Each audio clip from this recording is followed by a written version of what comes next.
అందరికీ నమస్కారం అండి. పుష్ప 1 ప్రీ రిలీజ్ అప్పుడు ఇదే స్టేజ్ మీద నుంచొని బన్నీతో అన్న, బన్నీ నార్త్ ఇండియాను వదలొద్దు, అక్కడ ఫ్యాన్స్ నీకోసం చచ్చిపోతున్నారు, ప్రమోట్ చేయ అక్కడ సినిమాని అని చెప్పి. 3 years అయిందా, ఇప్పుడు 2 years అయిందా, ఎన్ని సంవత్సరాలు అయిపోయిందా? 3 years సుక్కు. సో 3 years తర్వాత పుష్ప 2కి బన్నీతో చెప్పాల్సింది ఏంటంటే, ఈ సినిమాకి ఎటువంటి ప్రమోషన్ అవసరం లేదని. నాట్ నీడెడ్, బికాజ్ మొత్తం ఇండియా మొత్తం ఆర్ ప్రపంచంలో ఇండియన్స్ ఎక్కడ ఉన్నారో అందరూ కూడా ఆల్రెడీ టికెట్లు కూడా కొనేసుకుని ఉంటారని అర్థమైపోతుంది. జనరల్గా ఏదైనా సినిమా ఫంక్షన్కి వచ్చినప్పుడు మనం ఏం మాట్లాడినా ఆ సినిమాకి ఏదో ఒకటి హెల్ప్ అవ్వాలి. హీరో గురించి మాట్లాడినా, డైరెక్టర్ గురించి మాట్లాడినా, అందులో మనకు నచ్చిన విషయాల గురించి మాట్లాడినా, మ్యూజిక్ గురించి మాట్లాడినా, ఆ సినిమాకి ఏదో రకంగా ఎంతో కొంత హెల్ప్ అవ్వాలని చెప్పి ఏదో ఒకటి మాట్లాడుతూ ఉంటాం. అండ్ ఈ సినిమాకి అవసరం లేదు, ఏం మాట్లాడక్కర్లేదు ఈ సినిమా గురించి. సో అందుకని సరదాగా జరిగిన విషయాన్ని, ఒక చిన్న సరదా విషయాన్ని పంచుకుంటాను. ఇన్స్టెడ్ ఆఫ్ సినిమాని పొగడం కన్నా సరదాగా జరిగిన విషయం ఒకటి పంచుకుంటాను మీతో. ఒక 2-3 months బ్యాక్ అనుకుంటాను, ఆర్ఎఫ్సిలో పుష్ప షూటింగ్ జరుగుతూ ఉంటే నాకు కూడా చిన్న పని ఉండే అటు పక్క వెళ్తే షూటింగ్ స్పాట్కి వెళ్ళా. బన్నీ, సుక్కు ఇద్దరు ఉన్నారు అక్కడ.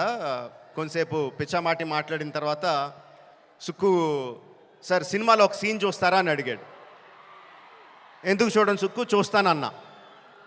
సో ఎడిటర్ని పిలిచి సుక్కు ఏదో ఆ సీన్ ఈ సీన్ కొంచెం కరెక్షన్ చేసి ఏదో చూపించు అని చెప్పాడు. ఆ ఎడిటర్ ఏదో దాన్ని కొంచెం కరెక్షన్స్ చేస్తున్నాడు. ఈ లోపల బన్నీ, సుక్కు ఇద్దరు నాతో డిస్కషన్ అండి. బన్నీ, సుక్కు అంటాడు, ఎవరన్నా సీన్ చూసి సినిమా చూస్తావా అంటే నేను చూడండి అంటాను, ఆ తర్వాత వాళ్ళతో ఏం చెప్పాలో నాకు తెలియదు అంటాడు. బన్నీ అంటాడు, అవును కూడా, నేను కూడా అస్సలు చూడను, ఎవరన్నా చూపిస్తే వాళ్ళతో ఎలా మాట్లాడాలో తెలీదు, ఫేస్లో నా మొహంలో ఎక్స్ప్రెషన్ తెలిసిపోద్దా అంటాడు. వీళ్ళిద్దరూ నా ఎదురుగుండా నాకు సీన్ చూపిస్తా, నా ఫీలింగ్స్ అన్నీ వాళ్ళిద్దరూ మాట్లాడుతుంటే దానికి నేను ఎలా రియాక్ట్ అవ్వాలో అర్థం కావట్లేదు. ఇది 10 minutes పాటు జరిగింది వీళ్ళిద్దరు డిస్కషన్. ఆ 10 minutes తర్వాత సుక్కు నాకు సీన్ చూపించాడండి. Introduction scene of Pushparaj. ఆ సీన్లో సుక్కు హార్ట్ అటాక్ తెచ్చుకోకు, నేను ఆ సీన్లో ఏం జరుగుతుందో చెప్పట్లా, ఆ సీన్ ఎంత బాగుందో చెప్తున్నాను అంతే. ఆ సీన్ చూసిన తర్వాత నేను అన్నది ఒకటే ఒక మాట,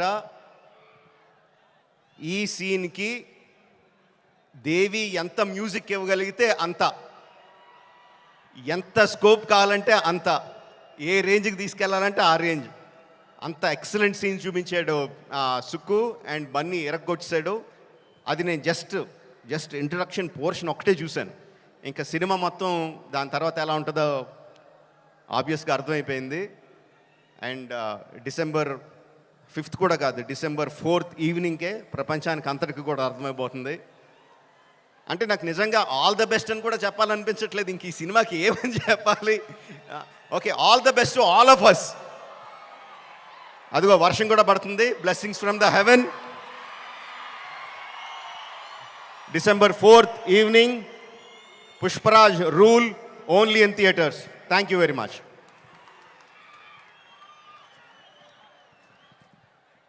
thank you so much. Rajamouli గారిని వేదిక మీదే ఉండవలసిందిగా రిక్వెస్ట్ చేస్తూ ఉన్నాము. అండ్ ప్రొడ్యూసర్స్ మన మైత్రి మూవీ మేకర్స్ నుంచి నవీన్ ఎర్నేని గారిని, అలాగే రవిశంకర్ గారిని వేదిక మీదకి రావాల్సిందిగా రిక్వెస్ట్ చేస్తున్నాము. చెరీ గారు to please join. And ladies and gentlemen, put your hands together for one of the fantastic directors that cinema has witnessed, Sukumar గారు. సుకుమార్ గారిని సగౌరవంగా వేదిక మీదకి రావాల్సిందిగా రిక్వెస్ట్ చేస్తున్నాము. డైరెక్టర్ సుకుమార్ గారు, రాజమౌళి గారికి చిన్న అర్జెంట్ పని ఉండి వారు వెళ్ళిపోవాల్సి వస్తుంది, అందుకనే ఒక గ్రూప్ పిక్చర్ కోసం టీం అందరినీ వేదిక మీదకి ఇన్వైట్ చేస్తున్నాము.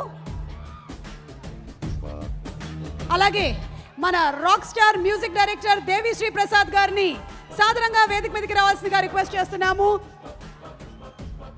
దేవి గారు మీరు పాట ఏదైనా ఒకటి మార్కెట్లోకి అలా వదిలారంటే చాలు, పాట సగర్వంగా కొన్ని సంవత్సరాలు మార్కెట్లోను మా నోళ్లలోను మా గుండెల్లోనూ నానుతూ ఉంటుంది.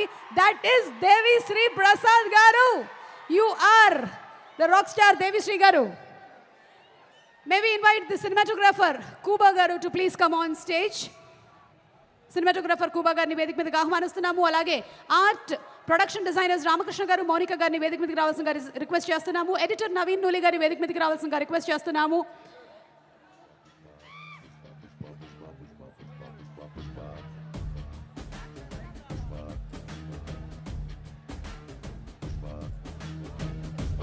అలాగే కిసిక్ సాంగ్ తో ఒక సెన్సేషన్ క్రియేట్ చేసిన our beautiful Sreeleela, you are wanted on stage please.